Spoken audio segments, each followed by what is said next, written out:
Hello नमस्कार मेरे सभी प्यारे विद्यार्थियों, आरपीएससी व्यूज़ में आप सभी का एक बार फिर से स्वागत है। और आज एक बार नए टॉपिक के साथ हम उपस्थित हो रहे हैं। और आज का जो हमारा जो मेन जो टॉपिक रहेगा और जो ये क्लास जो रहेगी, ये रिट मेंस के लिए जो भी अभ्यर्थी इसकी तैयारी कर रहा है।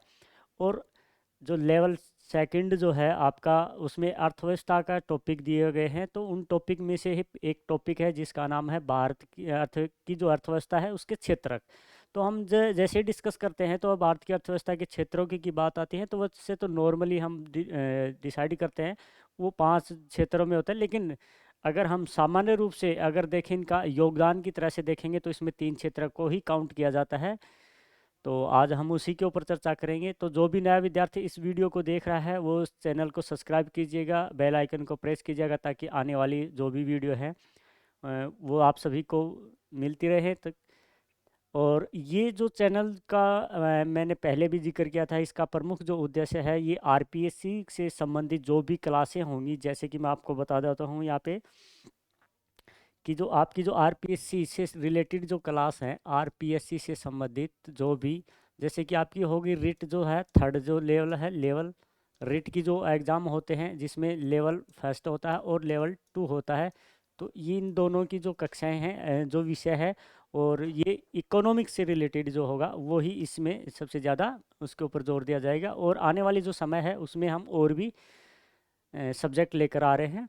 तो लेकिन पहले मेरा जो टारगेट जो रहेगा वो संपूर्ण जो इकोनॉमिक्स के जो भी टॉपिक दिए हुए हैं वो आप लोगों तक पहुंचाना मेरा परम उद्देश्य है। और इसके अलावा जैसे हमने आरपीएससी सेकंड जो ग्रेड है, सेकंड ग्रेड का हमने इकोनॉमिक्स करवाई थी, उसमें कुछ टॉपिक रह गए थे, लेकिन जो हमने जो टॉपिक करवाए थे वो हमारे लिए जो बेस्ट थे, क्योंकि सभी जो क्वेश्चन थे वो यहीं से पुटअप हुए थे। तो इसीलिए उन्हीं को देखते हुए हम क्यों ना ऐसा किया जाए कि जो आने वाली जो आपकी जो रिट मेंस की जो एग्ज़ाम है उसके लिए हम ये इकोनॉमिक्स को तैयार करें, ताकि कोई बच्चा अगर ऐसे सब्जेक्ट से वंचित रह जाता है तो उसके लिए बहुत ज़्यादा फ़ायदेमंद रहेगी। और हम आरपीएससी का जो भी फर्स्ट ग्रेड जो है, फर्स्ट ग्रेड से जैसे ही भर्ती आएंगी तो हम उसके ऊपर अभी विचार कर रहे हैं कि कौन सा सब्जेक्ट जो है उसके लिए सब्जेक्ट है उसके लिए हम इसको करें, प्रिपेयर करें। क्योंकि थोड़ा फर्स्ट ग्रेड का जो लेवल है वो थोड़ा सा हाई हो जाता है, इसलिए हम थोड़ा सा उसके ऊपर टाइम लगा रहे हैं। और आरपीएससी की जो आरएएस वाली जो कंडक्ट करवाएगी, तो जो प्री का जो सिलेबस है, प्री का सिलेबस भी इसके ऊपर डाला जाएगा। लेकिन उसमें थोड़ा बहुत वक्त लग सकता है, क्योंकि जैसे ही ये आरपी रिट्स मेंस की हो जाएगी तो उसके बाद हम काम करना शुरू कर देंगे आरएस के ऊपर, फर्स्ट ग्रेड के ऊपर। और जो सेकंड ग्रेड की जो होगी वो हो सकता है कि भाई ये अगला जो बजट आएगा फरवरी में, राज्य बजट आएगा तो उसमें घोषणा हो जाएगी, तो इसके ऊपर हम काम करेंगे। लेकिन फिलहाल जो ये वीडियो जो है इसमें हम देखेंगे कि रिट मेंस में अर्थव्यवस्था के क्षेत्र में कौन कौन से होते हैं। तो आपका देखेंगे तो इसमें एक टॉपिक जो है आपका दिया हुआ है, और उस टॉपिक का जो नाम है वो है आपका अर्थव्यवस्था के क्षेत्र, अर्थव्यवस्था के क्षेत्रक। यानी कि अगर मैं ये बात कहूँ कि तो जो सेक्टर ऑफ इकोनॉमी है उनकी बात की गई है, और इसमें सामान्यतः रूप से 3 क्षेत्र पढ़े जाते हैं। तो जिसमें ये आपका जो पहला जो क्षेत्रक होता है वो कृषि होता है, कृषि, यानी कि उसको से जोड़कर देखा जाता है, और वो होता है प्राइमरी, प्राइमरी जो सेक्टर जो होता है वो इसमें होता है, तो ध्यान रखना। और प्राइमरी सेक्टर बोलते हैं। और जो प्राइमरी जो सेक्टर जो आपका होता है ना, वो सामान्यतः जो जुड़ा होता है वो कृषि से ही जुड़ा होता है, ठीक है। दूसरा जो क्षेत्र जो होता है वो ध्यान रखना, वो सेकेंडरी जो होता है, जो उद्योगों से जुड़ा होता है, उद्योगों से जुड़ा होता है, जिसको हम बोलते हैं सेकेंडरी, सेकेंडरी सेक्टर, ठीक है। तो ये भी हम देखेंगे, इनके ऊपर अलग अलग क्लास लेंगे, क्योंकि जो क्वेश्चन पूछने की जो प्रवृत्ति है वो एक अलग तरीके से है। जैसे कि आपने देखा होगा कि सेकंड ग्रेड का जो अभी हाल ही में पेपर हुआ है उनमें किस प्रकार से क्वेश्चन पूछे जाते हैं, उन्हीं को देखते हुए हम ये शुरू कर रहे हैं। और तीसरा जो हमारा जो है इसमें आता है वो सेवा क्षेत्र से संबंधित आ जाता है, जिसको बोला जाता है टेरिटरी सेक्टर, ठीक है, टेरिटरी सेक्टर। तो ये 3 सेक्टर हैं, तो इसमें हम जो कवर करेंगे मेरे प्यारे बच्चों, वो कवर करेंगे हम, कौन सा करेंगे इसमें कवर, तो वो हमारा जो पहला जो टॉपिक रहेगा कृषि के ऊपर करेंगे हम। तो कृषि के ऊपर देखेंगे कि भाई प्राइमरी जो सेक्टर होता है, कृषि क्षेत्र होता है, वो आखिर होता है क्या उसके में। और हम अर्थव्यवस्था की दृष्टि से देखेंगे कृषि को, ज्योग्राफी की दृष्टि से नहीं देखेंगे इसमें। कभी कोई बच्चा ये सोचे कि सर हमें तो सारी फसलें वगैरह होती, नहीं, हम इकोनॉमिक्स पढ़ रहे हैं मेरे प्यारे बच्चे, तो इकोनॉमिक्स की दृष्टि से देखेंगे कि कृषि जो क्षेत्र है उसमें सरकार के द्वारा क्या पहल की गई है, क्या सुधार किए गए हैं और क्या सुधार करने की आवश्यकता है, कौन सी योजनाएं शुरू की गई, ये सभी देखेंगे। तो चलिए स्टार्ट करते हैं। हमारा जो टॉपिक है, मेन जो टॉपिक है, आप हेडिंग बना लीजिएगा और हेडिंग बनाकर आप अपना नोट्स बनाना शुरू कर दीजिएगा, ताकि आपको कोई भी किसी भी प्रकार का अगर एग्ज़ाम में का टाइम हो तब आपको रिपीटेशन करने में आपको ज़्यादा जल्दबाजी ना, और कुछ ज़्यादा मत लिखना, जो आपकी मेन जो लगे ना टॉपिक, वही आपको टॉपिक इसमें कवर करने हैं, ठीक है।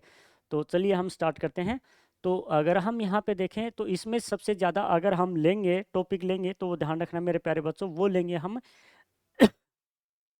इकोनॉमिक जो सर्वे हुआ है, इकोनॉमिक जो सर्वे, इकोनॉमिक सर्वे जो होता है ना, आर्थिक सर्वे जो होता है, सर्वे, उससे संबंधित हम आंकड़े रिकॉर्ड्स उठाएंगे। और जो ये रिकॉर्ड्स जो होंगे इसमें ध्यान रखना, ये जो आपके जो इकोनॉमिक जो सर्वे जो रिकॉर्ड रहेगा, ये 2021-22 का रहेगा। इसमें किसका रहेगा? 2021 और 22 का रहेगा। अभी 2022-23 वाला रिकॉर्ड आपके सामने प्रस्तुत नहीं किया जाएगा, ठीक है। तो चलिए हम स्टार्ट करते हैं। तो देखो, कृषि जो क्षेत्र जो होता है, या हम इसको बोले प्राइमरी जो सेक्टर कौन सा होता है, अगर हम इसमें देखें तो प्राइमरी सेक्टर वो होता है जिसमें प्रकृति से जो उत्पादन की जो प्रक्रिया शुरू होती है, यहाँ पे क्या होती है? उत्पादन की जो प्रक्रिया शुरू होती है, यानी कि उत्पादन जैसे कोई भी चीज़ है, यानी कि कृषि जो भूमि से जो उत्पादित जो वस्तुएं जो होती हैं, उनसे जुड़ा हुआ जो क्षेत्र जो होता है, वो कहलाता है आपका प्राइमरी सेक्टर, ठीक है। तो जैसे कि मगर है यहाँ पर देखूँ, जो जैसे कि आप कोई भी अगर फसल गेहूँ उगाते हो, तो ये आप देखो यहाँ ये किससे जुड़ा हुआ है? आपका भूमि से जुड़ा हुआ है। ये जो खेती होती है, तो ये खेती होने के बाद में फिर ये क्या होता है? गेहूँ निकाला जाता है, ठीक है। गेहूँ निकाला जाता है और इसका फिर बाद में विनिर्माण किया जाता है। क्या किया जाता है? विनिर्माण किया जाता है, ठीक है। तो अगर आप गेहूं को इस दृष्टि से देखोगे तो ये सेकेंडरी सेक्टर में चला जाएगा। क्यों? क्योंकि इसका विनिर्माण हो जाएगा, इसका रूप बदल जाएगा यहाँ पे, और रूप बदल कर इसको बना दिया जाएगा, ब्रेड बना दिया जाएगा या डबल रोटी बना दिया जाएगा, कुछ भी बना दिया जाएगा। तो ये आपके लिए क्या हो जाएगा? द्वितीय क्षेत्र में आ जाएगा। लेकिन जब हम गेहूँ फसलों की बात करेंगे, उत्पादन की बात करेंगे, तो ध्यान रखना, जो भूमि क्षेत्र से यानी कि लैंड वाला जो है, फील्ड क्षेत्र से जो भी जुड़ा होगा, वो क्षेत्र आपका क्या कहलाता है? प्राइमरी सेक्टर कहलाता है। क्या कहलाता है? प्राइमरी सेक्टर कहलाता है, ठीक है। तो ध्यान रखना इस चीज़ में, क्या कहलाता है? प्राइमरी सेक्टर कहलाता है, प्राथमिक क्षेत्र कहलाता है इसमें। तो ये प्राथमिक क्षेत्र हो जाता है, ये क्या कहलाता है? प्राथमिक क्षेत्र कहलाता है, जिसमें उत्पादन की क्रियाओं पर ध्यान दिया जाता है। उत्पादन, ठीक है ना, यानी कि भूमि से जुड़ी हुई जो भी चीज़ें हैं उनसे जुड़ा हुआ होता है, ठीक है। चलिए अब आप आगे देखते हैं। तो इतना तो आपको जानते होंगे, ऐसी बात नहीं है कि कृषि क्षेत्र कौन सा होता है, ठीक है। तो चलिए हम जो इसमें अगर देखने वाले हैं, तो इसमें सबसे पहले आप देखिएगा,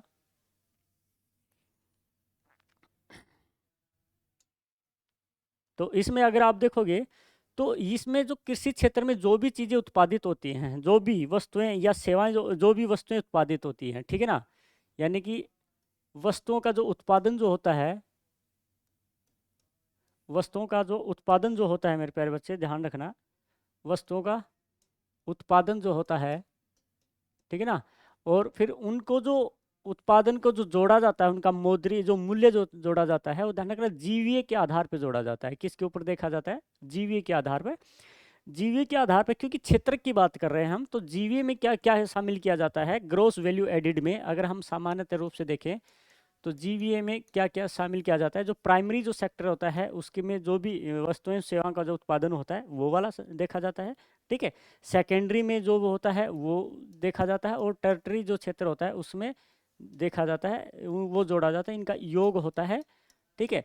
और फिर इनमें देखा जाता है कि भाई प्राइमरी सेक्टर का कितना योगदान है, सेकेंडरी सेक्टर का कितना योगदान है, यानी किसी क्षेत्र से जो भी उत्पादन होते हैं, ध्यान रखना, वो कितना कितना योगदान दे रहे हैं जीवीए में, कुल जीवीए में की बात हो रही है यहाँ पे, ग्रोस वैल्यू एडिड में बात हो रही है। मूल्य जो आपका जो है ना, मूल्य जो आपका है सकल मूल्य वर्धन में आपका कितना योगदान है, कृषि क्षेत्र का कितना है, उद्योग क्षेत्र का कितना है और सेवा क्षेत्र का कितना है, तो उसी आधार पर हम इसको देखेंगे।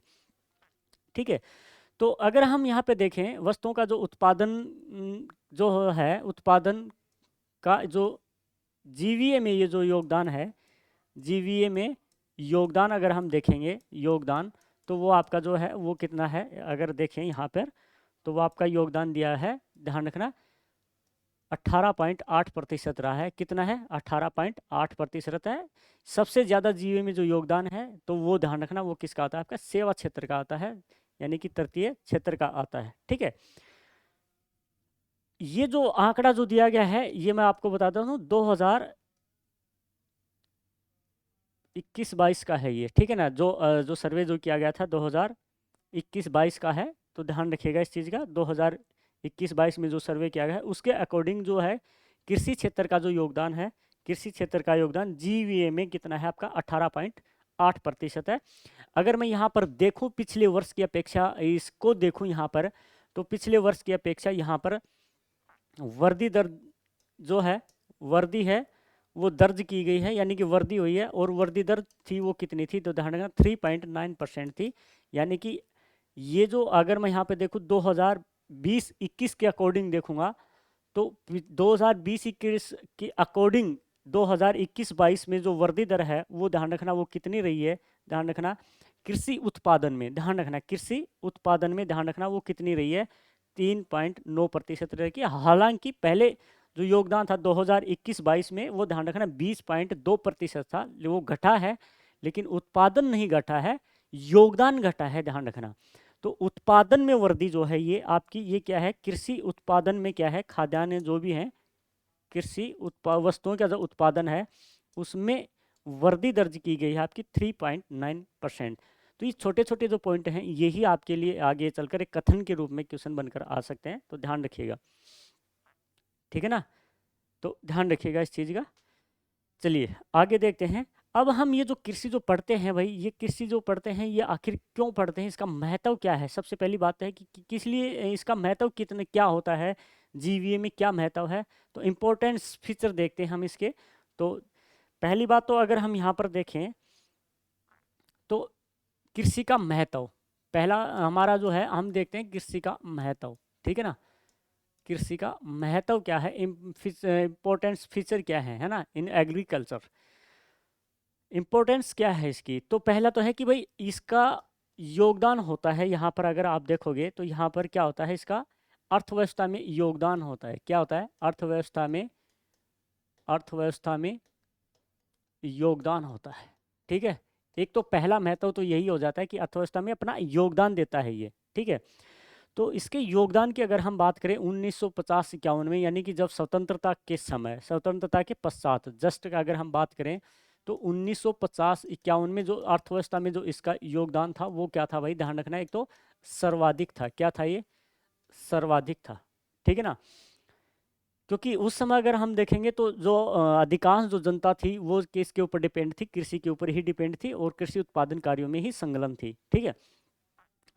तो ध्यान रखना, तो कृषि में जो इसका जो योगदान था जीडीपी में 1950-51 में जीडीपी में जो योगदान था, परसेंटेज था, वो ध्यान रखना 50% से भी अधिक था। यानी कि लगभग की अगर मैं बात करूँ यहाँ पे तो वो कितना था, अकेला जो जीडीपी में जो योगदान दे रहा था वो कृषि क्षेत्र दे रहा था।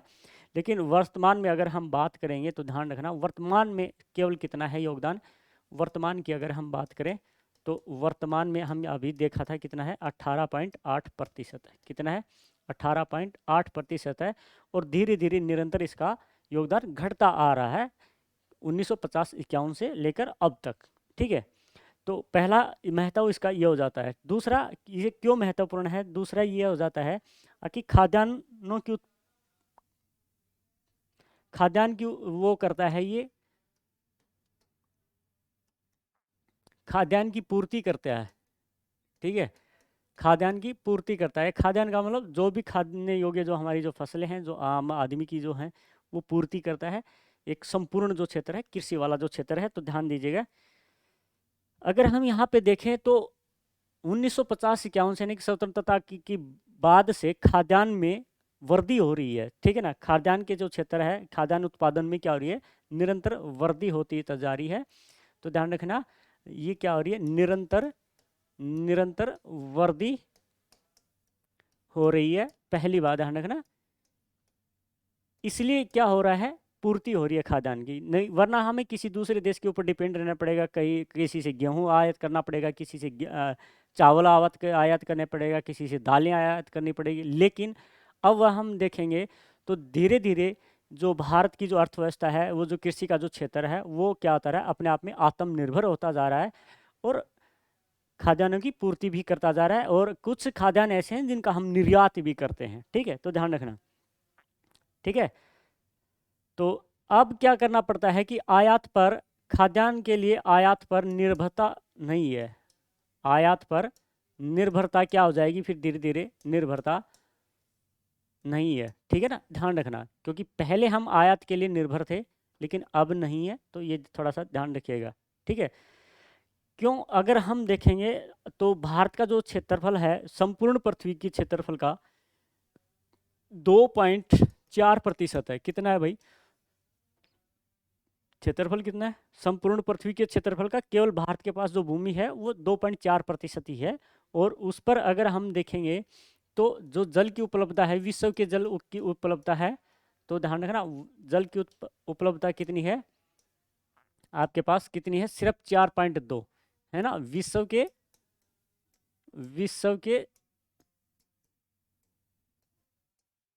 जल की प्रतिशतता, ठीक है ना, कितनी उपलब्ध है हमारे पास, भारत के पास, तो वो आपके पास कितनी है, 4.2 है। जबकि अगर जनसंख्या देखेंगे तो जनसंख्या जो है वो 17.5% है, यानी कि विश्व की कुल जनसंख्या का, कुल जनसंख्या। और ये किसकी जनसंख्या है, तो अगर आप बात करोगे तो विश्व की। अब अगर हम देखें केवल इतनी भूमि के ऊपर 4.2% विश्व का जल है हमारे पास, 2.4% हमारे पास विश्व की भूमि है, और विश्व की जनसंख्या हम कितनी ले रहे हैं, 17.5%। लेकिन फिर भी हमारे पास जो क्या है, अब आयात के ऊपर आत्मनिर्भर नहीं हो रहा है, क्योंकि खाद्यान्नों की हमारे पास क्या हो रही है, पूर्ति हो रही है। तो ये इसलिए ये कृषि करना हमारे लिए महत्व है, महत्व बन जाता है, क्योंकि जनसंख्या बहुत ज़्यादा है और उनकी पूर्ति करना, हम दूसरे देश के ऊपर डिपेंड नहीं रह सकते हैं। तो इसलिए दूसरा महत्वपूर्ण जो होता है खाद्यान्न की पूर्ति, कृषि का जो इंपॉर्टेंस जो बढ़ जाता है वो खाद्यान्न की पूर्ति के लिए बढ़ जाता है, ठीक है। तीसरा क्यों महत्व है कृषि की, अगर हम बात करें, तीसरा पॉइंट हमारे पास आ जाता है कि औद्योगिक विकास के लिए, औद्योगिक विकास के लिए, औद्योगिक विकास के लिए महत्वपूर्ण है ये। क्योंकि अगर हम देखेंगे तो जैसे कि कई उद्योग हैं, जैसे कि कृषि के ऊपर आधारित उद्योग है, उन उद्योगों का जो रॉ मटेरियल जो मिलता है वो कृषि क्षेत्र से ही मिलता है। तो रॉ मटेरियल की पूर्ति भी कौन करता है, आपका ध्यान रखना, कृषि करता है। जैसे कि आपका कपास जो है वो रॉ मटेरियल के रूप में जाता है कहाँ पर, सूती वस्त्र उद्योग में। कहाँ पर, सूती वस्त्र उद्योग के लिए किसके रूप में काम करता है, कच्चे माल के रूप में काम करता है। जैसे कि गन्ना अगर हम देखेंगे तो गन्ना जो है वो चीनी उद्योग के लिए कच्चे माल के रूप में प्रयुक्त होता है, ठीक है ना, कच्चे माल के लिए। तो ध्यान रखना इसी जगह। कुछ बीज भी हैं जो तेल वाले बीज होते हैं, तो ध्यान रखना, जैसे कि आपका जो सरसों हो गया है, सरसों के जो बीज होते हैं, है ना, अलसी के भी जो बीज हो गए हैं, है ना, मूंगफली के बीज हो गए हैं। तो इनसे क्या निकाला जाता है, ध्यान रखना, इनसे तेल निकाला जाता है। और तेल उद्योग यानी कि ऑयल इंडस्ट्री के लिए ये महत्वपूर्ण है। तो ये अपने आप में क्या प्रोवाइड करवाता है, कृषि उद्योगों के लिए कच्चा माल यानी कि रॉ मटेरियल उपलब्ध करवाता है। तो इसलिए हमारे लिए क्या बन जाती है, इंपॉर्टेंस बन जाती है कृषि जो क्षेत्र है वो उद्योगों के लिए, ठीक है।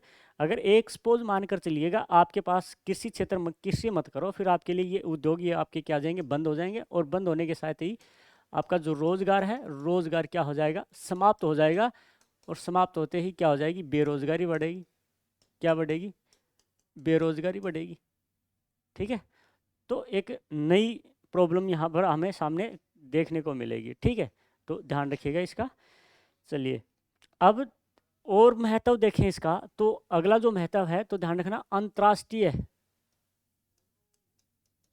अंतर्राष्ट्रीय व्यापार में महत्व। अंतर्राष्ट्रीय व्यापार में योगदान देता है ये, अगर हम इसको चीज़ को देखें, क्योंकि भारत में बहुत सी जो फसलें हैं जिनका हम निर्यात करते हैं अन्य देशों के, जो देश हैं जो हमारी जो फसलें हैं उनके ऊपर निर्भरता है उनकी। तो जैसे कि अगर हम देखें यहाँ पर, तो जैसे कि आपका जो चाय है, चाय हम क्या करते हैं भाई, निर्यात करते हैं, ठीक है ना, क्योंकि विश्व में सबसे ज़्यादा जो चाय निर्यात करने वाला जो देश है वो कौन सा आपका, पहले श्रीलंका चला गया था लेकिन अब फिर से पुनः क्या हो गया है, भारत दोबारा से निर्यात करना शुरू कर दिया है। इसके अलावा अगर हम देखें कॉफ़ी, यूरोपियन के मार्केट में अगर आप देखोगे तो भारत की जो कॉफ़ी है, अरेबिका जो कॉफ़ी है, किस्म की जो कॉफ़ी है, अरेबिका किस्म, ठीक है ना, तो वही क्या होती है, सबसे ज़्यादा मार्केट में उपलब्ध होती है यूरोप में। तो ये भी हम निर्यात करते हैं। तो ऐसे अगर हम देखेंगे तो ये अपने आप में एक अंतर्राष्ट्रीय जो व्यापार का जो हमारा है व्यापार है, तो उसमें, या अंतर्राष्ट्रीय मार्केट बोल सकते हैं, तो उसमें हम निर्यात करते हैं, तो ये अपना योगदान देता है। इसके अलावा अगर हम देखें काजू, काजू का भी निर्यात होता है। तंबाकू, तो तंबाकू का भी क्या होता है, निर्यात होता है। मसाले अगर आप देखोगे कि क्योंकि मसालों का तो सबसे महत्वपूर्ण है, क्योंकि मसालों के कारण ही अंग्रेज़ों वह भारत के समुद्री रास्ते की खोज की थी, वास्को डी गामा, जैसे आप जानते हो। तो इन्हीं वजह से ये इसका कृषि का जो योगदान है वो क्या हो जाता है, महत्वपूर्ण हो जाता है। तो ध्यान रखिएगा इस चीज़ के लिए, ठीक है।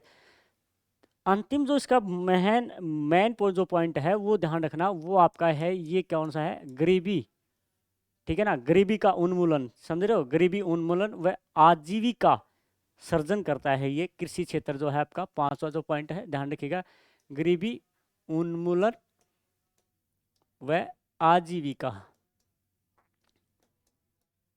आजीविका सर्जन के लिए इसका महत्वपूर्ण योगदान है। क्योंकि कोई भी अगर अगर आप देखोगे भारत में जो कृषि जो क्षेत्र है वो ध्यान रखना आजीविका का सबसे बड़ा साधन है ये। भारत के संदर्भ में देखेंगे ये, तो ध्यान रखना भारत में आजीविका का सबसे बड़ा साधन है ये, आजीविका का सबसे बड़ा साधन है ये, ठीक है, सबसे बड़ा साधन है, या हम कुछ भी कह सकते हैं, क्योंकि लगभग अगर हम देखेंगे तो इसमें 55% से अधिक जो जनसंख्या है वो कृषि के ऊपर ही डिपेंड है, उनका जो जीवन गुजारा जो चलता है वो कृषि के कारण ही चलता है, तो इसलिए आजीविका के रूप में, ठीक है। और डायरेक्टली या इनडायरेक्टली रूप से देखेंगे, डायरेक्ट एंड इनडायरेक्ट से नहीं कि प्रत्यक्ष या अप्रत्यक्ष रूप से देखेंगे, तो लगभग जो 75% जो जनसंख्या है वो कृषि के ऊपर ही डिपेंड है, उस कृषि के ऊपर ही निर्भर है, ठीक है। और भारत की जो है 70% जो जनसंख्या है, भारत की 70% जो ग्रामीण जो जनसंख्या है, ग्रामीण जो जनसंख्या है वो इसी के ऊपर निर्भर है, कृषि के ऊपर ही निर्भर है, इसलिए ये महत्वपूर्ण बन जाती है, ठीक है। लेकिन अगर हम देखें तो कृषि के ऊपर इतनी चीज़ें डिपेंड हो रही हैं, लेकिन कृषि के जो अगर आप देखोगे तो का स्वरूप जो है भारत में देखने को जो मिल रहा है वो थोड़ा विश्व के अन्य देशों की अपेक्षा थोड़ा कम दिखाई दे रहा है। तो उसके वजह अगर हम जानेंगे तो भारत में कृषि का स्वरूप की बात करेंगे तो स्वरूप में जैसे क्या होगी, निम्न उत्पादकता होगी, क्योंकि भारत का जो कृषि में जो है ना तो टेक्नोलॉजी है, ना अच्छे खाद बीज हैं। दूसरी बात, वित्त की सबसे बड़ी प्रॉब्लम समस्या रहती है, साख की सबसे बड़ी प्रॉब्लम रहती है किसानों को, तो इसलिए वो इतना ज़्यादा उत्पादन नहीं कर पाते हैं। दूसरा, हाँ, यहाँ पर देखेंगे तो खेतों का जो आकार है यानी कि जोत हैं वो छोटे छोटे मिलेंगे आपको, लघु जोत वाले किसान मिलेंगे, यानी कि लघु व सीमांत किसान यहाँ पर ज़्यादा मिलेंगे। लगभग अगर मैं यहाँ पर बात करूँ तो 80+% जो किसान हैं वो लघु व छोटे जोतों के सीमांत किसान हैं, ठीक है, तो ध्यान रखना, ठीक है। तो चलिए हम देखते हैं, आगे चल के देखते हैं इसमें भारत में कृषि का स्वरूप को अगर हम देखें, भारत में कृषि का स्वरूप, भारत में कृषि का स्वरूप की अगर हम बात करें यहाँ पर, ठीक है, तो भारत में कृषि का स्वरूप की बात करें तो कैसा है, सबसे पहला तो हमारे जो पास जो पॉइंट आता है वो पहला पॉइंट आता है निम्न उत्पादकता है। क्या है, निम्न उत्पादकता, ठीक है ना, यानी कि जो लो प्रोडक्शन है यहाँ पे क्या है, लो प्रोडक्शन है। लो प्रोडक्शन का मतलब यहाँ पर आप क्या समझ रहे हो कि यानी कि प्रति जो हेक्टेयर है उत्पादन जो हो रहा है वो बहुत कम हो रहा है ना।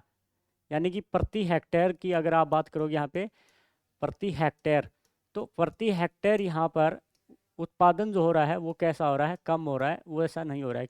ठीक है, इसके पीछे अगर हम देखेंगे तो टेक्नोलॉजी नहीं है, ठीक है ना, क्योंकि क्या नहीं है, टेक्नोलॉजी नहीं है। और टेक्नोलॉजी नहीं है तो ना ही इसमें जो खाद्य हैं, खाद्य बीज हैं, उस किस्म के जो बीज वगैरह हैं जो ज़्यादा उत्पादन दें। ठीक है, दूसरा बात यहाँ पर अगर हम देखेंगे तो मौसम के ऊपर डिपेंड है, यानी कि अधिकांश जो की फसलें जो होती हैं वो मानसून के ऊपर डिपेंड होती हैं। तो इसलिए भारतीय जो कृषि का जो है कृषि है वो मानसून का जुआ इसीलिए कहलाती है। ठीक है, तो ध्यान रखिएगा इस चीज़ का। दूसरा कारण अगर हम यहाँ पर देखेंगे तो लघु जोत है, यहाँ पर क्या है भाई, लघु जोत। ठीक है, क्या है, लघु जोत हैं। और लघु जोत का मतलब खेतों का जो आकार जो होता है वो आकार क्या होता है, छोटा होता है। ठीक है ना, आकार क्या होता है भाई, छोटा आकार पाया जाता है कृषि की जोत। ठीक है, यहाँ पर अगर हम देखें तो भारत में अधिक सर्वाधिक की बात करें तो ध्यान रखना सीमांत, ठीक है ना, सीमांत जोत वाले जो होते हैं, जो खेत वाले होते हैं, जिनका अगर हम देखें तो 1 हेक्टेयर से भी कम ज़मीन होती है, उन किसानों को बोलते हैं सीमांत किसान। क्या बोलते हैं, सीमांत किसान। ठीक है, तो ध्यान रखना। दूसरा अगर हम यहाँ पर देखेंगे तो दूसरा जो सबसे ज़्यादा फिर पाया जाता है वो लघु लघु जोत पाई जाती है। और लघु जोत में अगर आप देखोगे तो यहाँ पर 1 हेक्टेयर से लेकर 2 हेक्टेयर तक का जो क्षेत्र जो होता है वो क्या कहलाता है, लघु जोत कहलाता है, यानी कि स्मॉल होल्डिंग कहलाता है। क्या कहलाता है, स्मॉल होल्डिंग। ठीक है, तो ध्यान रखिएगा भारत में सर्वाधिक यही ही पाए जाते हैं आपके लघु एवं सीमांत। तो इनके पास छोटा छोटा खेत होते हैं, छोटा छोटा खेत होने के कारण ये सिर्फ इतना ही कर सकते हैं इसमें उत्पादन कि अपने आजीविका का निर्वाह कर सके, यानी कि जीवन निर्वाह के लिए जो कृषि की जाती है इसमें। और इसमें मुख्य जो उद्देश्य होता है खुद का भरण पोषण करने के लिए, पालन पोषण करने के लिए, व्यापार इसमें उद्देश्य नहीं होता है इन क्षेत्रों में। ठीक है, तो ध्यान रखिएगा लगभग अगर हम बात करें तो 80% से भी ज़्यादा जो किसान हैं वो इसी प्रकार के भारत में पाए जाते हैं। ठीक है, तो ध्यान रखिएगा। चलिए आगे देखते हैं हम। आगे दूसरा अगर तीसरा पॉइंट देखें तो यहाँ पे भूस्वामी काश्तकार पद्धति पाई जाती है। क्या पाई जाती है, भूस्वामी काश्तकार पद्धति। तो इसमें क्या पाई जाती है, भूस्वामी काश्तकार,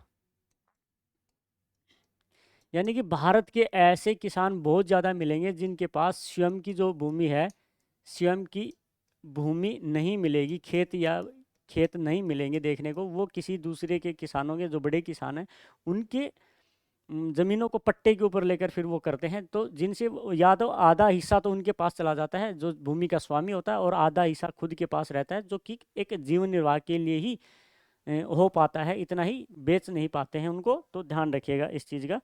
तो इसलिए भारत में एक ये भी बड़ी समस्या है कृषि क्षेत्र में। तीसरा हमने बता दिया था। इसके बाद अगर हम देखें अगला जो तो है तो वो जो निर्वाह कृषि, निर्वाह कृषि का मतलब होता है कि खुद के लिए ही करना है, उनका उद्देश्य व्यापार नहीं होता है। ठीक है, और वर्षा पर अत्यधिक निर्भरता होती है यहाँ पे। वर्षा पर क्या होती है यहाँ पर, निर्भरता होती है, वर्षा पर निर्भरता। इसलिए यहाँ पर उत्पादन क्या होगा, कम होगा। और इसीलिए इसको क्या बोला जाता है, भारतीय जो कृषि है, भारतीय कृषि को क्या बोला जाता है, मानसून का जुआ कहा जाता है, गैम्बलिंग ऑफ मानसून। ठीक है, मानसून का जुआ कहा जाता है। तो आप इस चीज़ को भी थोड़ा सा समझिएगा। तो ये ऐसे स्वरूप पाए जाते हैं। ठीक है, दूसरी बात अगर हम देखेंगे तो भारत में विषमता बहुत पाई जाती है। तो क्षेत्रीय जो है, किसी क्षेत्र में जो विषमता देखने को मिलेगी आपको, किसी किसी क्षेत्र में अलग प्रकार की फसल होगी, एक समय पर एक प्रकार की नहीं होती है। जैसे कि अगर हम अमेरिका में देखें तो एक पूरा एरिया डिसाइड कर दिया जाता है कि इस क्षेत्र में केवल मक्का ही होगा, इस क्षेत्र में केवल गेहूं ही होगा, इस क्षेत्र में केवल चावल ही होगा। ऐसा नहीं किया जाता है, भारत में विषमता अलग देखने को मिलेगी। ठीक है, तो चलिए हम देखते हैं। तो ये था भारत की कृषि का स्वरूप। तो ये भी हो सकता है कि भारतीय की कृषि के स्वरूप कौन कौन से हैं, ऐसा आपसे पूछ लिया जाए, है ना। तो क्वेश्चन में ऐसे क्वेश्चन आपके एग्जाम में ऐसे क्वेश्चन पूछने की संभावना है, इसलिए मैंने थोड़ा सा ये बता दिया। अब हम मेन कृषि के ऊपर आते हैं। तो कृषि के जो हम जो कृषि बोलते हैं, एग्रीकल्चर बोलते हैं, तो ध्यान रखिएगा एग्रीकल्चर। तो एग्रीकल्चर में 4 उप क्षेत्र होते हैं। इसमें कौन कौन से क्षेत्र होते हैं? 4 उप क्षेत्र होते हैं। इसमें 4 चीज़ें शामिल की जाती है मुख्यतः रूप से। तो कृषि में सबसे पहले जो की जाती है फसल की जाती है। कौन सी? फसल। ठीक है। और फसल का जो योगदान जो होता है कृषि क्षेत्र में सर्वाधिक, जो उप क्षेत्र में जो योगदान होता है वो 10.7% जो है वो अकेला कृषि फसलें जो हैं वो दी जाती हैं इसमें सबसे ज़्यादा। ठीक है। दूसरा अगर आप देखोगे तो पशुधन आता है आपका, एनिमल्स जो आते हैं, है ना। एनिमल्स का जो है वो सबसे ज़्यादा योगदान है, क्योंकि भारत की जो कृषि है वो मिश्रित कृषि है। और मिश्रित कृषि का मतलब क्या है? यहाँ पर कृषि के साथ साथ पशुपालन भी किया जाता है। ठीक है। तो इसलिए पशुओं का अगर हम अलग से देखेंगे तो वो कितना आता है आपका? 5.2% जो योगदान होता है कृषि क्षेत्र में। जो अगर हम बात करें 18.8% की बात करें तो ये बात हो रही है। तो तीसरा जो आपका आ जाता है वानिकी। ठीक है। और वानिकी का जो योगदान होता है वो 1.3% है, कुछ ज़्यादा खास नहीं है योगदान होता है। लेकिन तीसरे नंबर पे आता है और अंत में आता है मत्स्य पालन। तो ये कृषि क्षेत्र में ही शामिल किए जाते हैं, यानी कि प्राइमरी सेक्टर के अंतर्गत ही आते हैं। और ये केवल कितना होता है? 1.2% होता है। ये कितना होता है? 1.2% होता है योगदान कृषि क्षेत्र, कृषि में। इन उप क्षेत्र हैं ये, और इन उप क्षेत्रों, या हम ये सीधा ये कह सकते हैं कि इन चारों को शामिल किया गया है कृषि में। ठीक है। तो इन्हीं के ऊपर सबसे ज़्यादा डिपेंड होती हैं। ठीक है। तो चलिए, तो इनको थोड़ा सा ध्यान रखिएगा। फसलों की अगर हम यहाँ पर बात करें तो भारत में 3 प्रकार की फसलें उगाई जाती हैं। 3 फसलें, है ना। मौसम के आधार पर, जलवायु के आधार पर 3 प्रकार की फसलें की जाती हैं। तो आपकी एक तो फसल जो की जाती है वो ध्यान रखना, खरीफ की फसल की जाती है, और एक रबी की फसल की जाती है, और एक आपकी कौन सी होती है? जायद फसल होती है। तो ये आप अगर देखना है तो आप ज्योग्राफी की क्लास में देख लीजिएगा। ठीक है। तो ध्यान रखना खरीफ, रबी और जायद की। क्योंकि भारत में सर्वाधिक की अगर हम बात करें तो सिंचाई की जो है, ये खरीफ की जो फसल है ये यही मानसून के ऊपर डिपेंड होती है। ठीक है ना। यही मानसून के ऊपर डिपेंड होती है। ये सिंचाई के द्वारा की जाती है, जो कि सिंचाई भी जो है अपने आप में एक भारतीय कृषि को कम उत्पादन में योगदान देती है। क्योंकि हर प्रत्येक क्षेत्र में कृषि की सिंचाई के साधन की उपलब्धता नहीं है। और किसी क्षेत्र में अगर ट्यूबवेल वगैरह, कुएं वगैरह के द्वारा किए हैं तो वहाँ पर जल स्तर जो है, ग्राउंड वाटर है वो उसका लेवल है वो नीचे जा चुका है, ठीक, गिर चुका है। ठीक है। तो ध्यान रखिएगा। तो अब देखें कृषि के प्रकार कौन कौन से हैं, वो देखें भारत में कृषि के प्रकार कौन कौन से होते हैं, तो वो देख लीजिएगा एक बार। भारत में भारत में कृषि के प्रकार, ठीक है, कृषि के प्रकार कौन कौन सी कृषि की जाती है अगर हम देखें तो कृषि एक तो होती है, ध्यान रखना, व्यापारिक कृषि। व्यापारिक कृषि जिसको बोलता है कमर्शियल क्रॉप, कमर्शियल क्रॉप बोलते हैं। या इसी को ध्यान रखना कई बार क्या बोल दिया जाता है? कैश क्रॉप भी बोल दिया जाता है, नकदी। इसी को क्या बोल दिया जाता है? नकदी, नकदी फसल। ठीक है ना। वो फसलें जो होती हैं जिनका जो प्रमुख जो उद्देश्य की अगर हम बात करेंगे इसका, तो इनका उद्देश्य होता है व्यापार करके धन अर्जित करना होता है इनका उद्देश्य। ठीक है। या तो कुछ मात्रा में अपने पास रख लेंगे अपनी योग्य जो रहेगी, और फिर बाकी की जो है वो मार्केट में बेच दिया जाएगा, और उनसे फिर क्या किया जाएगा? धन अर्जित किया जाएगा।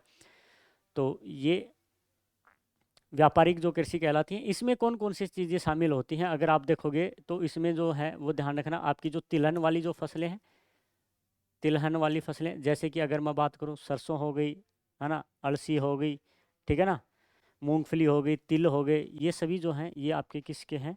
तो ध्यान रखना तिलहन फसलें।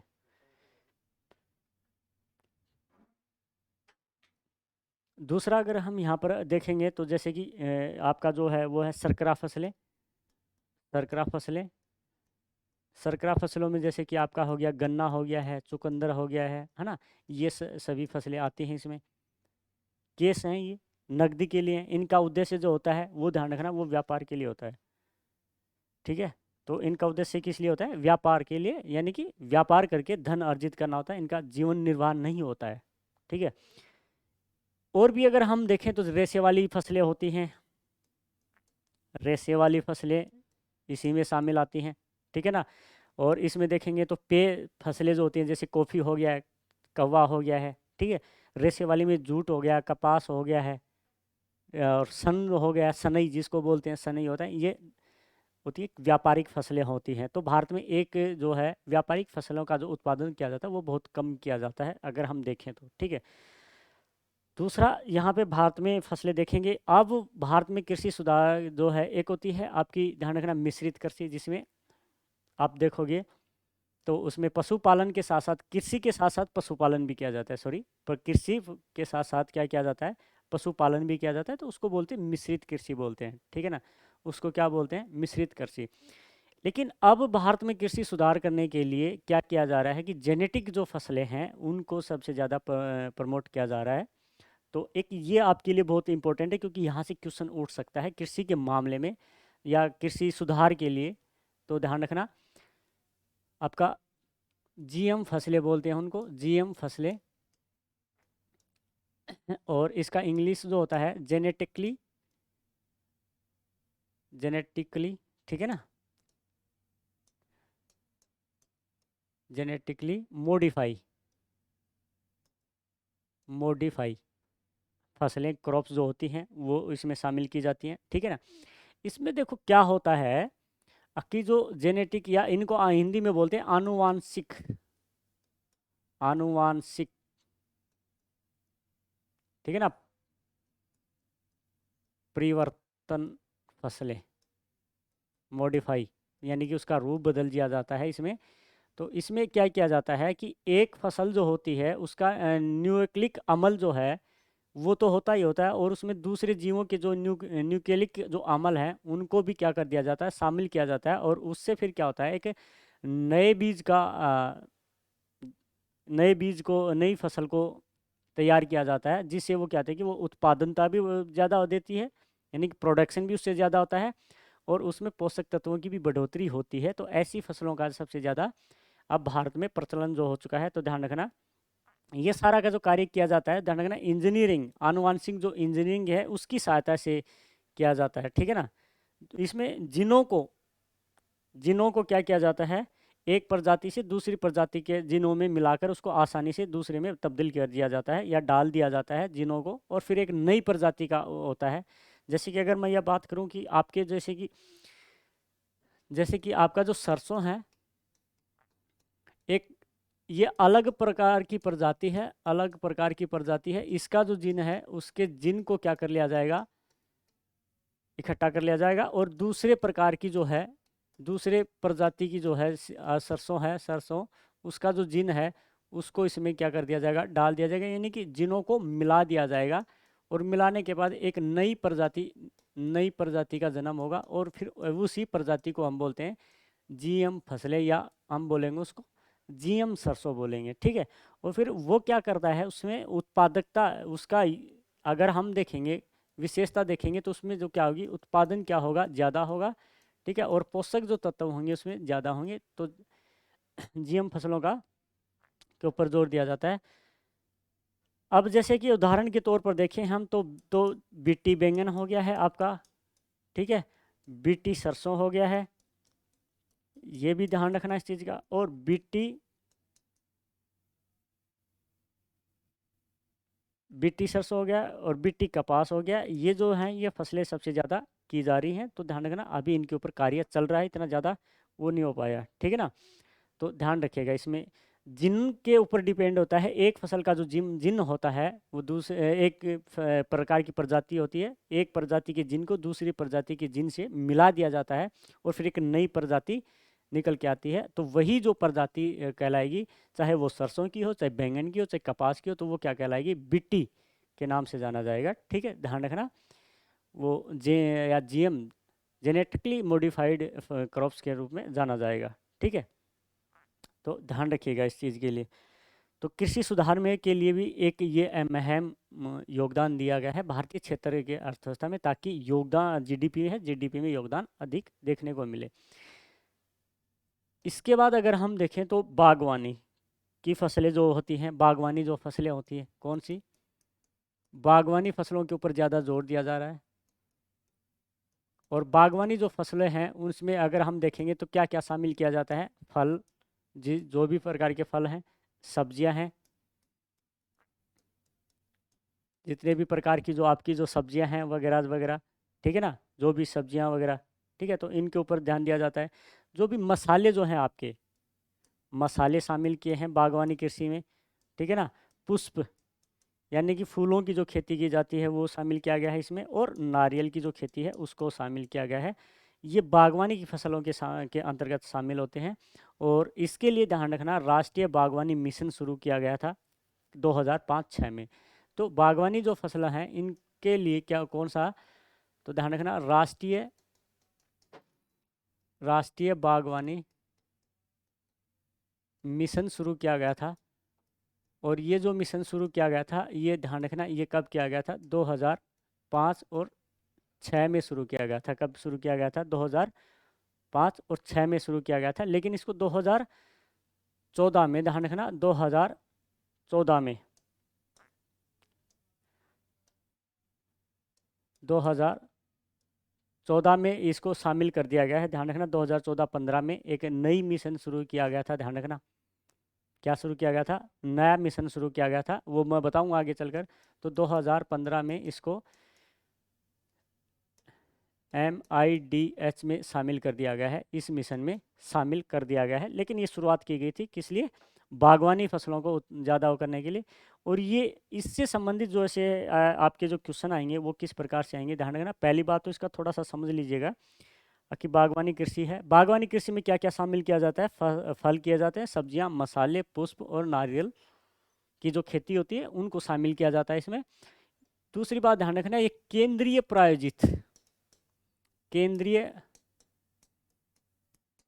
प्रायोजित मिशन है ये, यानी कि ये किसके द्वारा शुरू किया गया था, ये केंद्र सरकार के द्वारा शुरू किया गया था। तो ध्यान रखना इसमें वित्त पोषण है वो सबसे ज़्यादा कौन देगा, ध्यान रखना केंद्र सरकार देगा, ठीक है ना। केंद्र क्यों शुरू किया गया था, तो ध्यान रखना समग्र उत्पादन के लिए,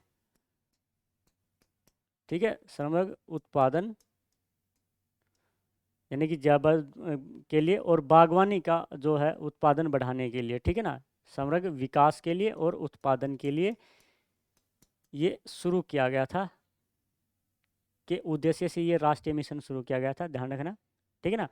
लेकिन ये 2014 और 15 में किस में कर दिया गया, एकीकृत बागवानी विकास मिशन है उसमें इसमें शामिल कर दिया गया, जिसका हम आगे चलकर थोड़ा अच्छी तरह से एक्सप्लेन करेंगे, ठीक है। तो अभी तक तो आप इतना ही समझिए, राष्ट्रीय बागवानी जो मिशन है ये बागवानी फसलों के लिए शुरू किया गया है भारत में।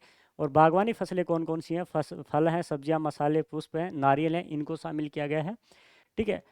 2005-06 में ये शुरुआत की गई थी। 2014-15 में इसको MIDH में यानी कि एकीकृत यानी कि मिशन फॉर जो है एग्रीकल्चर जो है, ध्यान रखना इंटीग्रेटेड है, ठीक है ना, mission integrated development of horticulture, बागवानी की कृषि को क्या बोला जाता है, हॉर्टिकल्चर बोला जाता है। तो ध्यान रखना उसमें क्या कर दिया है, इसको शामिल कर दिया गया है, तो थोड़ा सा ध्यान रखिएगा, ठीक है। चलिए आगे बढ़ते हैं, आगे देखेंगे तो अब ये देख लीजिएगा कि भाई MIDH होता क्या है, ठीक है ना। चलिए MIDH जो है वो होता क्या है, तो इसका मतलब होता है मिशन, ठीक है ना। आपके इसका मतलब क्या होता है, मिशन फॉर इंटीग्रेटेड, एकीकृत, हिंदी में क्या बोलते हैं, एकीकृत, मिशन फॉर इंटीग्रेटेड, ठीक है ना, डेवलपमेंट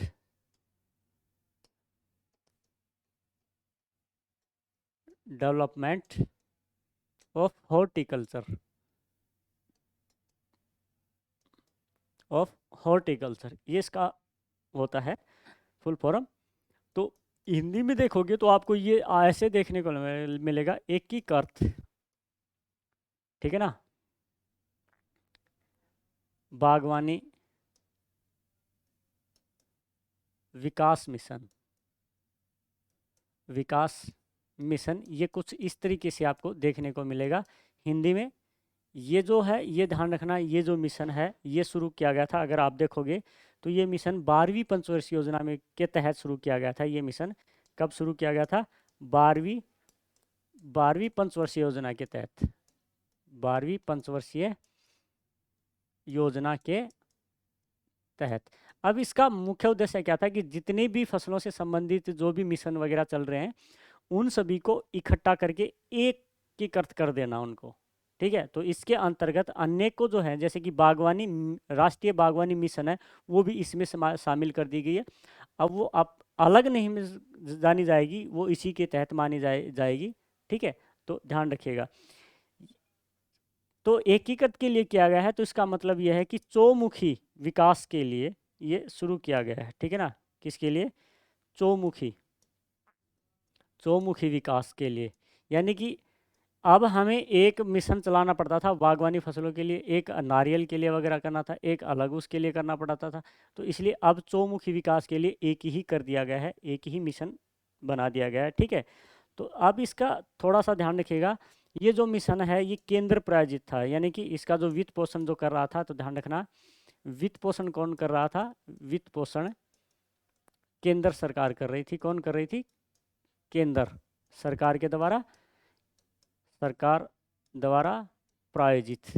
ठीक है, अब हम यहाँ पर कुछ थोड़ा सा डिफरेंस यहाँ पर देखने को मिलेगा। जो पूर्वोत्तर और जो हिमालयी जो स्टेट हैं उनको छोड़कर जो बाकी के जो स्टेट हैं उनमें ये मिशन जो लागू होगा, तो उसमें जो वित्त पोषण जो होगा वो ध्यान रखना 85% जो होगा वो केंद्र देगा और 15% है वो राज्य देंगे।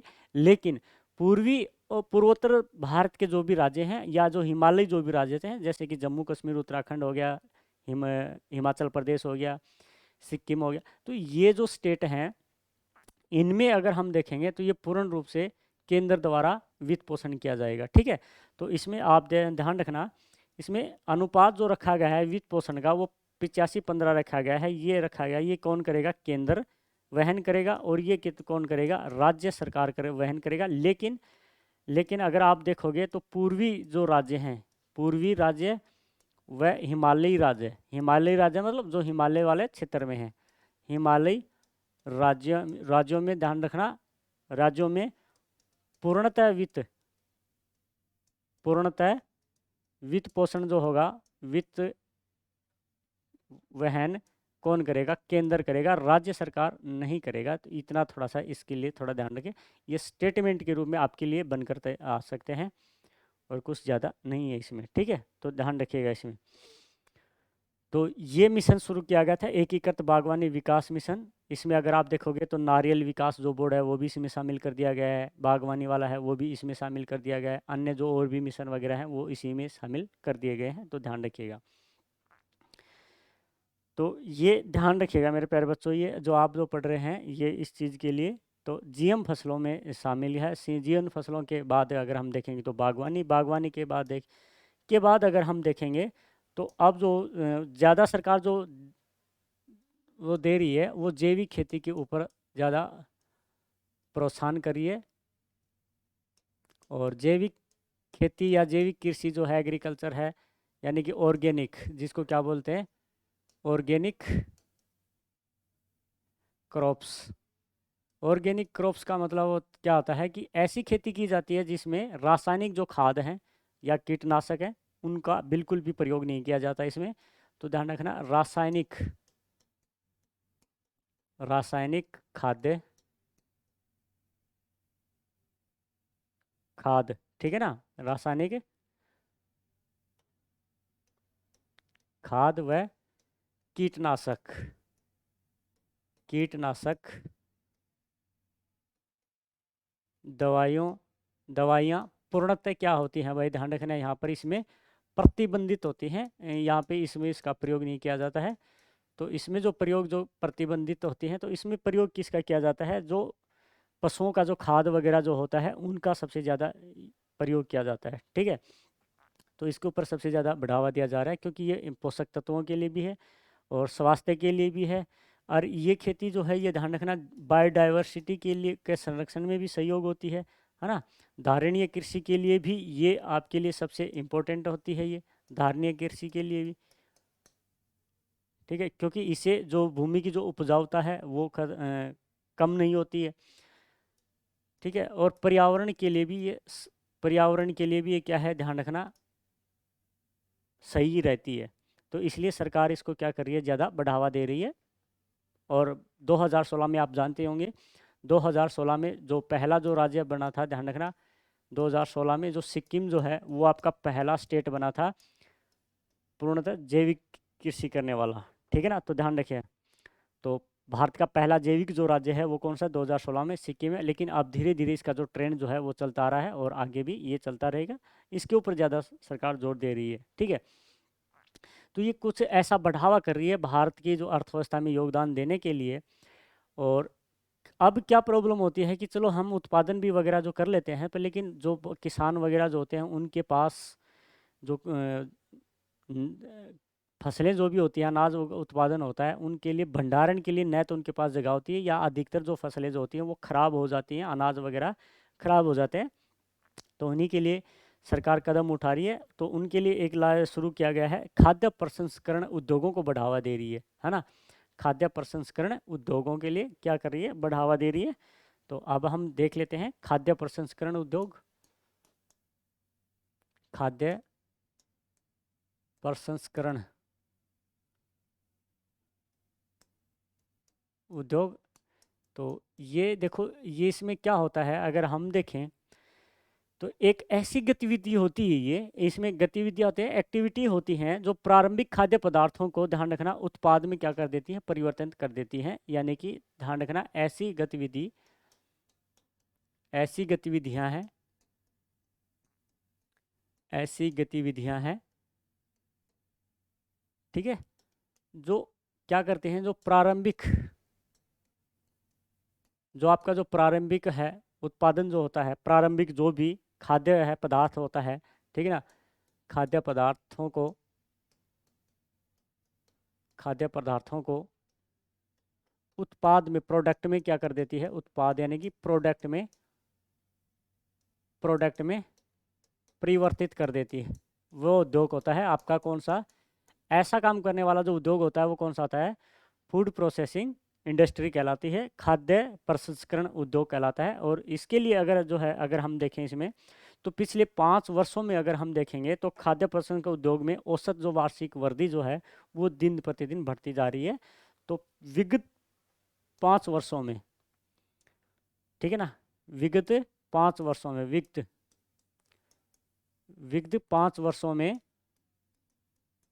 वर्षों में जो आपका खाद्य प्रसंस्करण जो उद्योग है, खाद्य प्रसंस्करण उद्योग, ठीक है ना, खाद्य प्रसंस्करण प्रसंस्करण उद्योग जो है आपका, ध्यान रखना, उद्योग में औसत एवरेज वृद्धि की अगर हम बात करें, औसत वार्षिक वृद्धि जो है वो ध्यान रखना 11.8% रही है। कितनी रही है, 8%। यानी कि हर साल खाद्य प्रसंस्करण उद्योगों में क्या हो रही है, बढ़ोतरी कर रही है सरकार, ताकि जो भी अनाज वगैरह वगैरह है जो वो खरीदा जा रहा है उनका उत्पाद में बदल दे, ताकि खराब ना हो। आने वाला जो समय है, कोई ऐसी कठिनाई आ जाए तो उसमें के दवा फिर उन उत्पादों को हम वहाँ तक, आम जनता तक पहुँच कर सकें। ठीक है, इसलिए ये चीज़ें लाई गई हैं खाद्य प्रसंस्करण उद्योग में, देखें तो हम। ठीक है, अगर खाद्य प्रसंस्करण जो उद्योग है उसका विनिर्माण में अगर हम देखेंगे तो विनिर्माण में क्षेत्र जो है, विनिर्माण क्षेत्र में अकेले का जो योगदान है वो ध्यान रखना, वो कितना है, 9.87% है, 9.87% है। यानी कि ये आपका खाद्य प्रसंस्करण जो उद्योग है, ये जो प्रारंभिक जो खाद्य पदार्थ जो होते हैं, प्रारंभिक जो खाद्य पदार्थ होते हैं उनका विनिर्माण करता है। और वो कितना करता है, जितना टोटल जो होता है भारत में खाद्य पदार्थों का विनिर्माण, उसका अकेला 9.7% खाद्य प्रसंस्करण उद्योग के द्वारा किया जाता है। तो ये थोड़ा सा ध्यान रखिएगा। दूसरी बात, खाद्य प्रसंस्करण उद्योग के साथ साथ में ये वो तो करता है और रोजगार को भी सर्जन करता है। ये क्या करता है, रोजगार को भी सर्जन करता है, यानी कि रोजगार देने में भी ये अपना परसेंटेज जो है वो बहुत ज़्यादा रखता है। अगर हम देखें तो खाद्य प्रसंस्करण में लगभग 12.4% रोजगार दिया हुआ है, अकेला खाद्य प्रसंस्करण क्षेत्र। ठीक है, तो ध्यान रखिएगा इस चीज़ के लिए, खाद्य प्रसंस्करण जो क्षेत्र है वो किस लिए, किसानों का जो अनाज है वो ज़्यादा खराब ना हो, और आने वाले समय में कई बार जैसे कि कोविड-19 आया था, उस समय से सरकार है वो लगातार जनता तक क्या भेज रही है, खाना वगैरह, अनाज वगैरह ये पहुंचा रही है। तो वो इसी की बदौलत से पहुंचा रही है कि क्योंकि उनके पास ऐसा करने के लिए कुछ उद्योग थे ताकि वो खराब नहीं हुए, पिछला जो उत्पादन था, और वो आप तक पहुंचा दिया गया है। ठीक है, तो ध्यान रखिएगा। तो कृषि क्षेत्र में और बढ़ावा देने के लिए सरकार क्या कर रही है, योजनाएं चला रही है ना। कृषि क्षेत्र को क्या कर रही है, योजनाएं चला रही है। योजनाओं में जैसे कि कोई किसी केसीसी होगा, किसान क्रेडिट कार्ड होगा, क्योंकि सबसे बड़ी प्रॉब्लम समस्या क्या है कृषि क्षेत्र को बढ़ावा देने के लिए, भाई किसानों के पास पैसे नहीं है, साख नहीं है, ऋण नहीं होता है। तो ऐसे उनके लिए सरकार क्या कर रही है, कुछ ना कुछ योजनाएं जो लेकर आ रही है, तो वो देखेंगे हम। तो योजनाओं में सबसे पहले अगर हम देखें तो किसान, पीएम किसान संपदा योजना, कौन सी, प्रधानमंत्री जिसको बोलते हैं पीएम किसान संपदा योजना। ठीक है, किसान संपदा, पीएम किसान संपदा योजना। तो ध्यान दीजिएगा,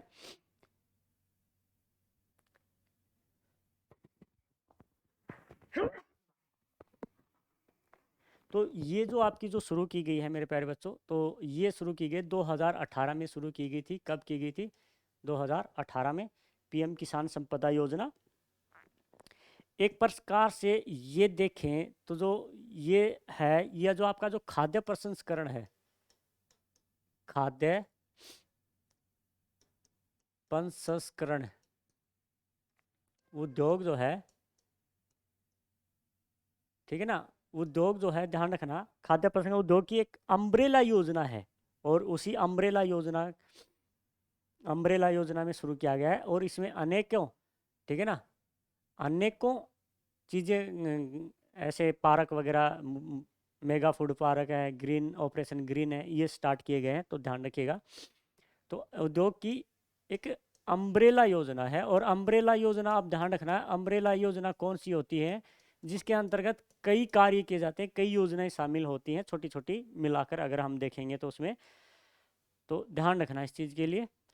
तो ये खाद्य प्रसंस्करण उद्योग की क्या है कि एक प्रकार से पीएम किसान संपदा योजना है, वो अम्ब्रेला योजना है, यानी कि जो भी किसानों की जो संपदा है ना, उनको स्टॉक करना, उनका बफर स्टॉक करके रखना, ताकि भंडारण करके रखना, और फिर समय आने पर उनका वितरण सही तरीके से कर देना।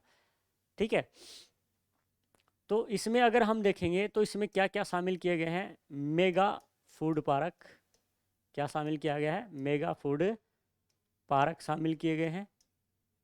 ठीक है, जो वर्तमान में आज अगर हम देखेंगे मेगा फूड पार्क, तो यहाँ पर क्या किया जाता है, फसलों का भंडारण, अनाजों का क्या किया जाता है, भंडारण किया जाता है, भंडारण किया जाता है।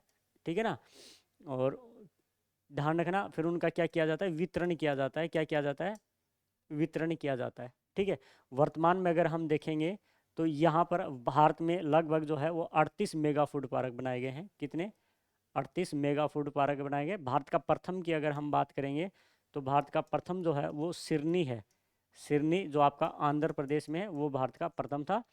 और अगर हम राजस्थान के संदर्भ में देखेंगे तो राजस्थान के संदर्भ में जो पहला मेगा फूड पार्क है वो रूपनगढ़ है ना, रूपनगढ़ में, अजमेर का जो रूपनगढ़ है वहाँ पर शुरू किया गया था। तो ध्यान रखिएगा, राजस्थान के संदर्भ में देखेंगे तो राजस्थान का पहला मेगा फूड पार्क है वो रूपनगढ़ में स्थापित किया गया था, जो कहाँ पर है, अजमेर में स्थापित है। और दूसरा जो है आपका वो बीकानेर में स्थापित किया गया था, राजस्थान का। तो इसको थोड़ा सा देख लीजिएगा आप। ठीक है, इसके अलावा और देखें तो मेगा फूड पार्क तो स्टार्ट जो किया ही गया है, और क्या शामिल किया गया है अम्ब्रेला में अगर हम देखेंगे तो ध्यान रखना, इसमें क्या गया, कोल्ड चेन प्रोजेक्ट शुरू किए गए हैं। कोल्ड चैन प्रोजेक्ट जो है आपके, प्रोजेक्ट शुरू किए गए हैं, जो वर्तमान में अगर हम देखेंगे तो भारत में लगभग जो है वो 353 के आसपास, लेकिन लगभग 350 के आसपास भारत में कोल्ड चेन प्रोजेक्ट शुरू किए गए हैं। दूसरा अगर हम देखेंगे तो ऑपरेशन ग्रीन शुरू किए गए हैं। क्या किए गए हैं? ऑपरेशन ग्रीन, ऑपरेशन ग्रीन, ठीक है ना। तो ऑपरेशन जो ग्रीन है मेरे प्यारे बच्चों, वो ध्यान रखना, वो 2018-19 में शुरू किए गए हैं। कब किया गया है ये? 2018-19 में शुरू किया गया है। और ये किस लिए शुरू किया गया है? ये आलू, प्याज और टमाटर की आपूर्ति के लिए किया गया है, क्योंकि आम आदमी के जो जीवन की जो वस्तुएं हैं, आवश्यकता है, क्योंकि महंगाई को देखते हुए जो आम जनता है वो आलू, प्याज, टमाटर के ऊपर ही निर्भर ज़्यादा रहती है। तो ये जो शुरू किया गया है, आलू, प्याज तथा जो आपका जो टमाटर है, टमाटर की आपूर्ति के लिए ये शुरू किया गया था। और इसके तहत क्या किया जाएगा? इनका भंडारण किया जाएगा ताकि लंबे समय तक खराब ना हो सके, क्योंकि भारत के जो किसान हैं वो आलू, प्याज, टमाटर वगैरह जो है ना, ये चीज़ें उत्पादन तो करते हैं लेकिन लंबे समय तक नहीं, उनका स्टॉक नहीं रख सकते। तो भारत सरकार इनके लिए स्टॉक करने के लिए क्या कर रही है? ऑपरेशन ग्रीन शुरू किया गया है 2018-19 में। अब इनका स्टॉक कर लिया जाएगा। और जैसे ही मुद्रास्फीति की स्थिति अगर हमें देखने को मिलेगी, तब यहाँ से ये टमाटरों की क्या कर दी जाएगी? पूर्ति कर दी जाएगी, ताकि मुद्रास्फीति को कंट्रोल किया जा सके। तो कृषि क्षेत्र को बढ़ावा देने के लिए ही ये क्या किया जा रहा है कि खाद्य जो आपका ध्यान रखना, ग्रीन ऑपरेशन शुरू किया गया है, ठीक है। तो चलिए, अब क्या होता है कि कुछ समस्याएं ये भी आती हैं कि भारत के जो किसान हैं उनको न तो सब्सिडी मिल पाती है उत्पादन के ऊपर, न उनको अच्छा मूल्य मिल पाता है, ठीक है। तो उसके लिए जो सरकार है, एक आयोग का जो गठन किया गया था, और उसके बाद में एक योजना लाई गई थी, न्यूनतम समर्थन मूल्य वाला जो लागू किया गया है, ठीक है। तो ध्यान दीजिएगा। अब हम देखते हैं जो आपका, क्योंकि अच्छी किसानों को अच्छा लागत मिल जाए, ठीक है, किसानों को क्या क्या मिले? अच्छा लागत मिल जाए, ठीक है। तो ध्यान रखना, और मूल्य भी अच्छा मिले उसके लिए। तो एक सबसे पहले एक कमीशन बनाया गया था, कृषि लागत आयोग, ठीक है। सबसे पहले कौन सा बनाया गया था? कृषि लागत आयोग, ठीक है। कृषि लागत आयोग का मतलब यह है कि जब एक किसान अपना उत्पादन करता है तो उसमें जो लागत आती है फसल उत्पादन में, जैसे कि अगर आप देखोगे तो उसमें लागत जो आती है, जो आपके जो बीज हैं, आपके बीज भी खरीदे जाएंगे, ठीक है। खेतों को सही भी किया जाएगा, बुआई जुताई वगैरह, है ना। फिर उसमें जो श्रम जो लगाया जाएगा उसका भी जो खर्चा है वो भी किया जाएगा। फिर वो मंडी तक जो पहुंच करता है तब वो भी किया जाएगा। तो यानी कि जो लागत जो होती है उत्पादन में जो लागत होती है, उत्पादन में जो लागत होती है, कॉस्ट होती है, वो नहीं मिल पाती है। और उन्हीं को नज़र करके जैसे कि एक हेक्टेयर में गेहूं उत्पादन करने में किसान को लगभग 10,000 रुपये लगते हैं। कितने लगते हैं? 10,000 रुपये का खर्चा आ जाता है एक हेक्टेयर में किस गेहूं उत्पादन करता है। तो ऐसा उन्होंने ये अंदाज लगा के, एक अनुमान लगा के यहाँ पर 10,000 के हिसाब से, और उत्पादन कितना हो रहा है, तो ये उत्पादन मान लीजिए वो एक हेक्टेयर में कितना कर लेता है, गेहूं की बात करेंगे तो ज़्यादा से ज़्यादा वो कर लेता है होगा 20 कुंटल कर लेता होगा। और 20 कुंटल का प्राइस अगर हम देखेंगे, अगर कोई 1500 में, कोई 1600 में के हिसाब से देखेंगे, तो ये तो लागत भी नहीं आ रही है किसान की, खुद की मेहनत तो अलग अलग है, लागत भी नहीं आ रही है। तो इसी को देखते हुए कृषि एक आयोग बनाया गया, कृषि लागत आयोग, और उन्होंने सर्वे किया, करता है और फिर उस डिसाइड करता है कि फिर जो फसलें जो होंगी उन वो कितने रुपए में खरीदी जाएंगी, कम से मिनिमम कम से कम कितने रुपए में खरीदे जाएंगे, ताकि उसकी लागत भी आ जाए और उसको प्रॉफिट भी मिल जाए, ठीक है। तो इसी चीज़ के लिए ये शुरू किया गया था। तो ये जो लागत जो आयोग है, ये कृषि लागत आयोग है, ये ध्यान रखना, ये जो आपका जो शुरू किया गया था, इसका गठन किया गया था वो 1965 में किया गया था। कब? 1965 में बनाया गया था ये आयोग। लेकिन ध्यान रखना, लेकिन इसका पुनर्गठन कर दिया गया। क्या कर दिया गया? पुनर्गठन कर दिया गया इसका। और पुनर्गठन कब किया गया? 1985 में कर दिया गया। और पुनर्गठन के साथ ही इसका क्या कर दिया गया? नाम चेंज कर दिया गया, नाम परिवर्तन कर दिया गया, नाम में बदलाव कर दिया गया। और नाम में क्या रखा गया? इसका कृषि लागत एवं मूल्य आयोग कर दिया गया। इसका क्या कर दिया गया? इसका नाम क्या कर दिया गया भाई? कृषि लागत एवं मूल्य आयोग। ठीक है, यानी कि अगर हम देखें इसका इंग्लिश में क्या बोलते हैं इसको, तो ध्यान रखना, कमीशन ऑन एग्रीकल्चर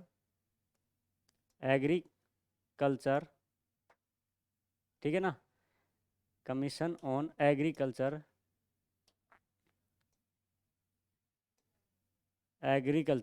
ठीक है ना, for cost and price. Short में अगर आपके पास आएगा तो ध्यान रखना, शॉर्ट में जो नाम आएगा वो आएगा CACP आएगा इसका, तो ध्यान रखिएगा, ऐसा पूछा जाएगा, इसके संदर्भ में कुछ इसकी बातें हैं वो पूछ ली जाएंगी, तो ध्यान रखना, commission on agriculture for cost and price, यानी कि लागत कितनी है और फिर उसका मूल्य कितना देना चाहिए। ठीक है, तो ये MSP निर्धारण जो करता है वो यही करता है। ठीक है, तो ध्यान रखना, तो MSP से संबंधित है ना, MSP से संबंधित निर्धारण जो है यही आयोग करता है अब वर्तमान में। और MSP का मतलब क्या होता है? मिनिमम सपोर्ट प्राइस, यानी कि जो आपको किसानों को कम से कम इस मूल्य के ऊपर आपकी जो फसल उत्पादन करें वो खरीदा जाएगा। ठीक है, जिसमें आपकी जो लागत जो कॉस्ट है वो भी शामिल हो जाएगी, और आपका जो प्रॉफिट जो दिया जाएगा वो भी आपको इसमें शामिल कर लिया जाएगा। तो दोनों को मिलाकर फिर जो मूल्य दिया जाता है वो क्या कहलाता है? आपका मिनिमम सपोर्ट प्राइस कहला जाता है, जिसको शॉर्ट में बोलते हैं MSP, और हिंदी में इसको बोलते हैं न्यूनतम समर्थन मूल्य। हिंदी में इसको क्या बोला जाता है? तो ध्यान रखिएगा, न्यूनतम समर्थन मूल्य। अब ये अगर हम देखें तो इसके ऊपर ही जो सबसे ज़्यादा जो किसी कानून जो 3 आए थे वो इसी से संबंधित आए थे, तो ध्यान रखिएगा इस चीज़ का। ठीक है, तो चलिए हम MSP को थोड़ा सा जान लेते हैं, MSP क्या है, थोड़ा सा बेहतरीन तरीके से जान लेते हैं MSP के में क्या क्या आपके पॉइंट शामिल किए गए हैं। तो आप इसको अलग से हेडिंग बनाइएगा, मिनिमम सपोर्ट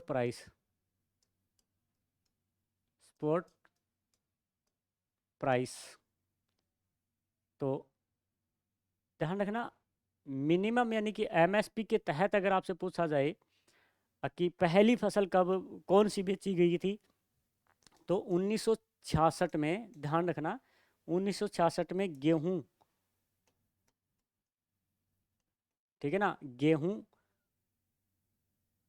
की फसल को खरीदा गया था। ध्यान रखना, फसल को खरीदा गया था। ये ध्यान रखना, न्यूनतम समर्थन, यानी कि सरकार MSP के तहत क्या करती है कि सरकार फसलों का खरीद करती है, सरकार फसलों की खरीद करती है।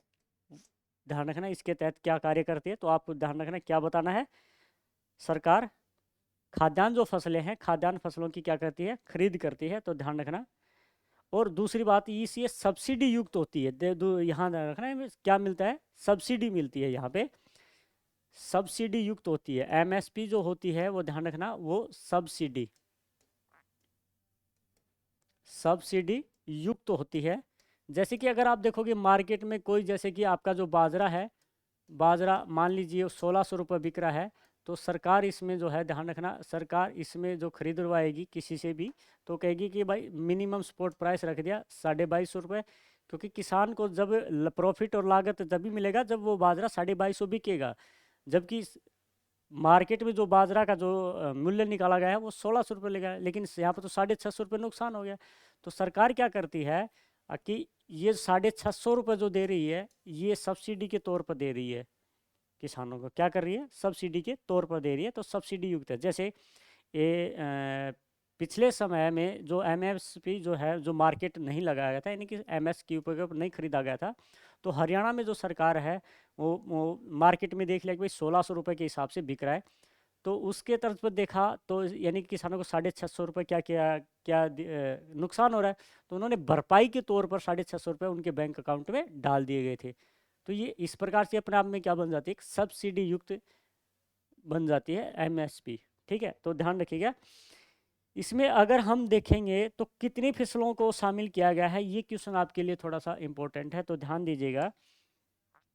तो इसमें अगर हम देखेंगे तो ध्यान रखना, इसमें कुल की बात करेंगे तो ध्यान रखना कुल जो फसलें हैं वो ध्यान रखना 23 फसलों को शामिल किया गया है, 23 फसलों को शामिल किया गया है। लेकिन ध्यान रखना एमएसपी के तहत की अगर बात करें, एमएसपी के तहत तो केवल 22 फसलें ही खरीदी जाती हैं। जैसे गेहूं हो गया, चना हो गया, सरसों हो गया, अरहर हो गया, है ना, ये सारी चीज़ें जो है तो मैं यहाँ पे बता दूंगा आपको कि 22 फसलें, जिसमें से 7 खाद्यान्न फसलें हैं, 7 खाद्यान्न फसलें हैं। ठीक है, 7 आपकी तिलहन फसलें हैं, 7 आपकी कौन सी हैं, तिलहन फसलें हैं, ध्यान रखना। 4 आपकी दो ध्यान रखना दलहन फसलें हैं। कौन सी फसलें हैं, दलहन फसलें हैं। और 3 व्यापारिक फसलें हैं। 3 कौन सी हैं आपकी, ध्यान रखना 3 व्यापारिक फसलें हैं, व्यापारिक फसलें हैं। तो ध्यान रखिएगा 3 व्यापारिक फसलें हैं, 7 14 18 3 21 हो गई, है ना, सॉरी 4 आपकी कौन सी हैं, व्यापारिक फसलें। और एक फसल जो बोई जाती है वो ध्यान रखना, एक फसल जो है वो इसके तहत नहीं खरीदी जाती है, वो ध्यान रखना वो कौन सी होती है, वो आपकी गन्ना जो फसल है, गन्ना, गन्ना जो है उसके लिए एक अलग एमएसपी की तरह ही एक अलग होती है, जिसका नाम है एफआरपी के तहत उनका क्या किया जाता है, मूल्य दिया जाता है। तो गन्ने का मूल्य जो है, गन्ना का मूल्य एफआरपी जिसको बोला जाता है उचित एवं लाभकारी